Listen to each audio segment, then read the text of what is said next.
आज की इस वीडियो में हम 10 विन गेम के बारे में रिव्यू करेंगे। ये किस तरह वर्क करती है, क्या रियल है, क्या फेक है, जो लोग यहाँ पर पता कर रहे हैं, क्या मुख्तलिफ है या क्या हकीकी है, क्या झूठा है। वीडियो को एंड तक लाजमी देखना है। हम जब देखेंगे तो आपको मालूम होगा कि हम यहाँ पर क्या बताने की कोशिश कर रहे हैं या क्यों क्या कह रहे हैं। वीडियो को कंप्लीट वॉच करना है। वीडियो को कंप्लीट वॉच करेंगे तो आपको मुकम्मल डिटेल के साथ मालूमात मिलेगी, जो लोग यहाँ पर बातें कर रहे हैं, काम कर रहे हैं, किस तरह कर रहे हैं। हर एक इंसान का जो काम करने का अंदाज होता है, स्टाइल होता है, मुख्तलिफ होता है। कोई इसके बारे में क्या कहता है, कोई इसके बारे में क्या कहता है।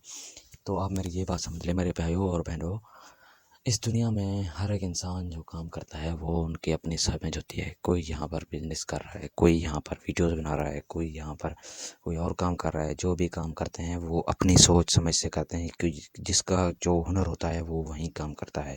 कोई पढ़ाई कर रहा है, कोई क्या कर रहा है, कोई क्या कर रहा है। हम यहाँ पर सिर्फ एजुकेशन रिव्यू करने की कोशिश करते हैं। तसल्ली आपने खुद करनी है, चेक आपने खुद करना है। ये this is educational video. Thanks for watching my videos. और अगर आपने हमारे चैनल को अभी तक सब्सक्राइब नहीं किया, मिलते हैं नेक्स्ट वीडियो में। तब तक thanks for watching my video. अल्लाह हाफिज़।